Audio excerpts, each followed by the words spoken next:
magpapahayag sa inyo ng mga mensaheng nagmumula sa Diyos. Ako ang Espiritu Santo na siyang inyong kaglay sa araw-araw.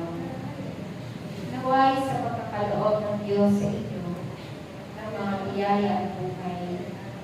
Nawa kayo'y patuloy na maglingkod at huwag kayong tumalikod sa kanyang gawain, sapagkat kayo ay itinalagaan upang ang tinig ng Diyos ay marinig sa huling panahon.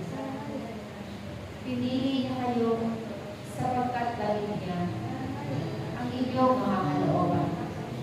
Kayo ay kanyang pinagnan ng mga buti na kung saan ito ay inyong patutubuin at pamumangkin upang nang sa ganon ang mga bungang iyan ay maraming makinabang. Ang bunga na nagsisilbing salita ng Diyos sa panahon ng inyong pagpapahayag, ang mga tao nawang makarinig ay mabuhay ang pananampalataya at tumalikod sa mga pagkakasala. Ang salita ng Diyos na kanyang itinanim ay makapangyarihan. Kaya niyang baguhin ang sino ang tao na sino mang sasampalataya at mananalig sa Kanya.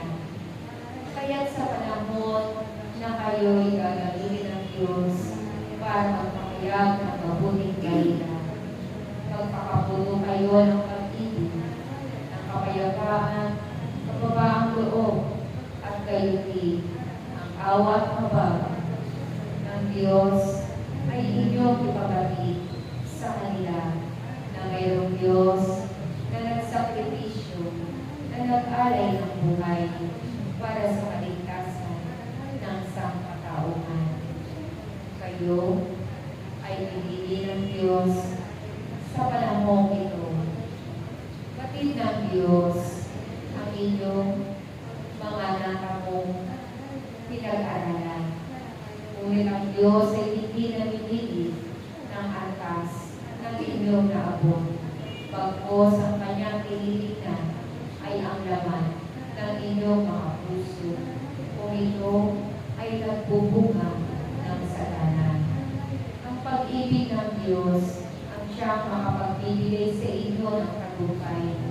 Kaya ang sino mang umiibig na naghahayag ng salita ng Diyos, kailanman ay hindi mabibigo, sapagkat ang inyong inihahayag ay ang pag-ibig ng Diyos sa sangkatauhan.